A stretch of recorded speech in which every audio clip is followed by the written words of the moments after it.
Introducing the second episode of the Reach Alliance Insights to Impact podcast. Today, Reach Alliance celebrates National Indigenous Peoples Day. Listen to this episode's co-host, Reach founder and University of Toronto VP International, Professor Joseph Wong, and Reach alumnus Wan Li as they discuss Operation Remote Immunity. This collaborative effort between Weeneebayko Area Health Authority, WAHA, is an Indigenous-led healthcare network serving communities along the James Bay and Hudson Bay coast, and nonprofit Ornge successfully delivered vaccine provision to remote Indigenous communities in Northern Ontario.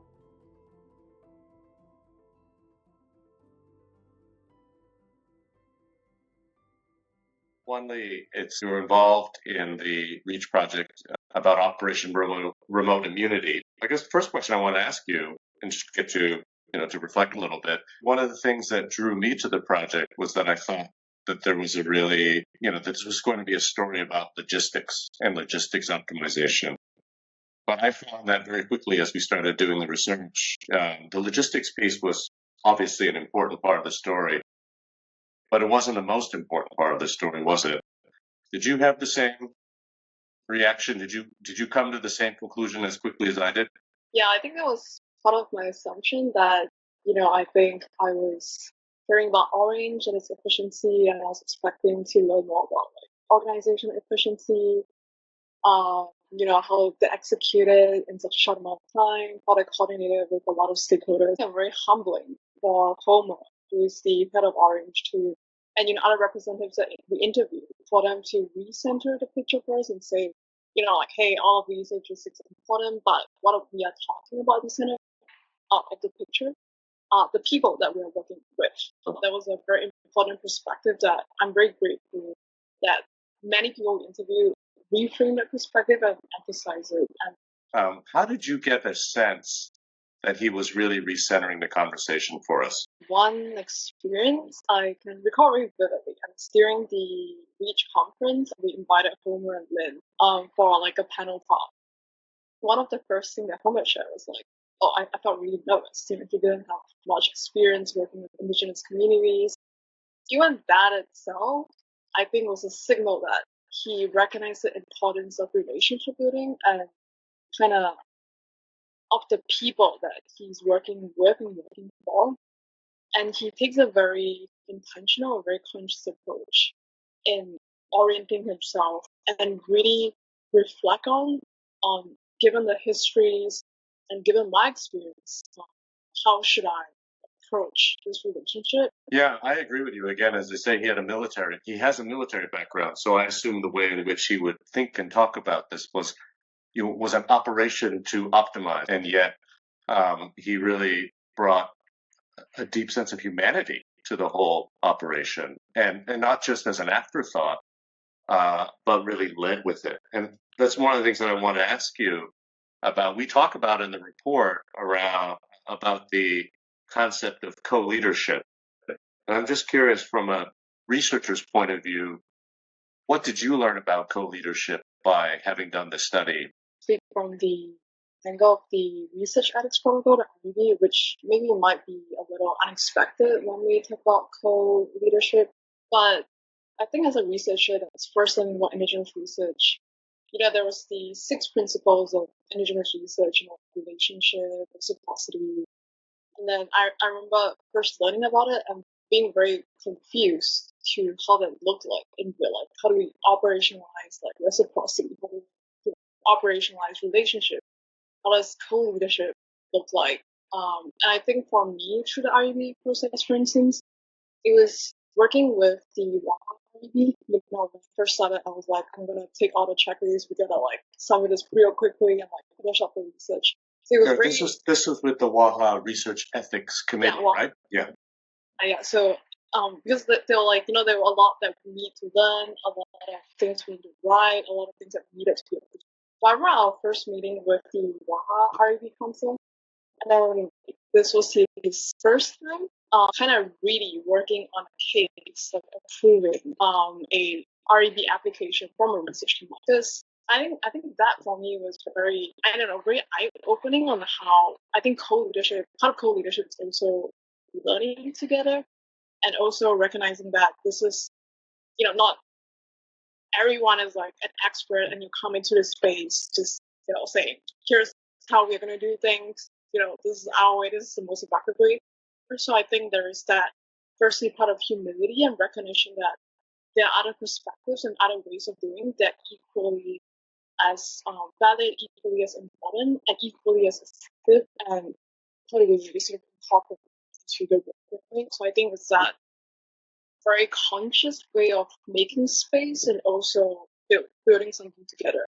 One of the main features of the report, and certainly something that we heard from all of the people we interviewed, was the importance of trust, given, as you say, and as we know, the legacies of mistrust, right? I mean, if we think about it, here we are in the midst of a pandemic, and the resolution has been made that remote Indigenous communities would be among the very first to receive the vaccine.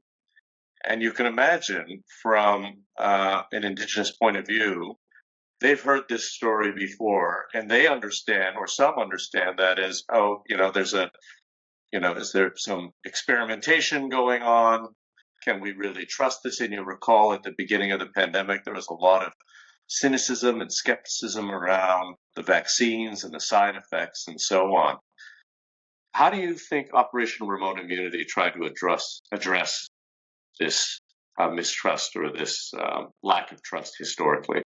When a committee was formed at the public health authorities, there were inclusion of Indigenous representatives at that level. So I think that itself sent a very strong signal that, the government was taking this very seriously and they were executing it not from a top-down approach, but with consideration and involvement of Indigenous leadership.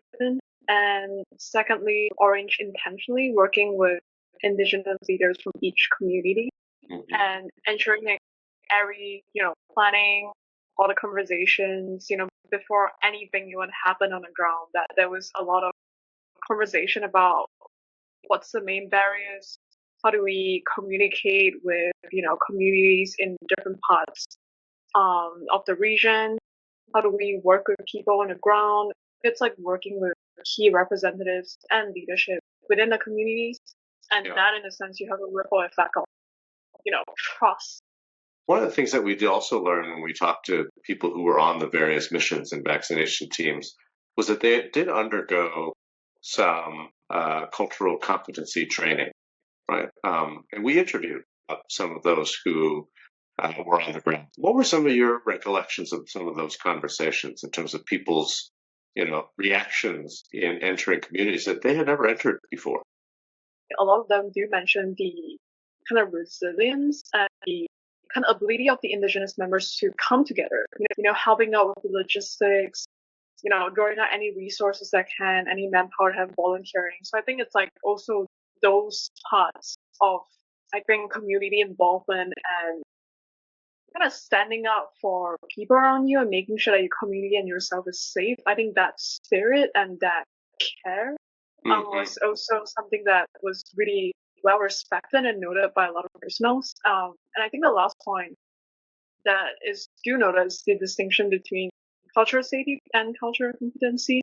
So, there's a lot of talk about, cultural competency, and it's basically referring to the core essence is basically, the importance of healthcare practitioners to learn about the norms, to be well educated about the practices of the, for instance, Indigenous communities or of the patients that they're working with. And then there is this other angle, which is cultural safety. So, when a healthcare practitioner, when a doctor or a nurse or, work with a patient, for instance, what is often not talked about is the, asymmetrical power imbalance that we might see between the doctor and the patient. And in this case, I think the disparity is even widened by the fact that, as we've talked about, the history of marginalization and experimentation of Indigenous communities. So I think cultural safety puts a lot of emphasis on asking the medical practitioner to really reflect on their role, on their intention, and on the power relationships in whatever context that they work with. In this case, with the indigenous communities that we're working. And I think that's something that that also really, I think, intrigued me when I interviewed the interviewees and when I dig into the literature to learn more about the difference between competency versus safety and what that actually meant. Yeah, it's a very powerful distinction that you make there. It's really about recentering, right? It really is. I mean, cultural safety is no longer just let me accommodate cultural difference. Cultural safety is let us create the space in which and really sort of recalibrate power relations, recenter it in such a way that in this case, members of indigenous communities not only feel that they're dealing with someone who's culturally competent, but where they feel real safety.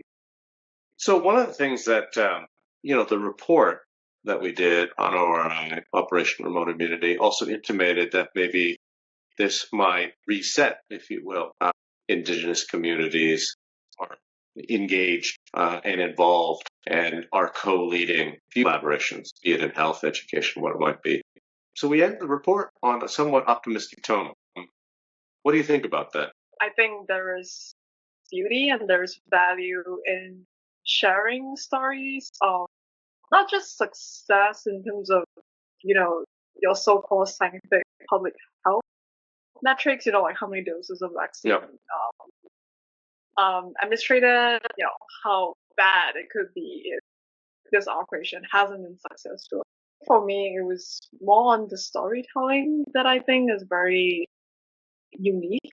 Mm-hmm. Also, just the human touch of it. Like whenever I think whenever we talk to interviewees working in ORI and part of the indigenous communities for the first time, us working with the WAHA research ethics protocol, maybe 10 years down the line or something. I don't remember how many doses of vaccine ORI administered, and whatnot. But I would remember the feeling of being humble, being inspired, and just being very curious and open to what it's like to humanize, not just research, but our interactions with people, what it's like to co-lead and co-learn with someone, and how power can be shared. I think that's something I took away that's very valuable, that's, independent of the facts and the numbers. So. Oh, the things that you remember. Bring back a lot of really great memories for me too. And you were amazing, Wan Li. Thank you. Thank you, Joseph Wong and Wan Li, for joining us today. You can find their published report on our website at reachalliance.org. You're listening to the Reach Alliance podcast, Insights to Impact. Thank you for joining us, and stay tuned for more.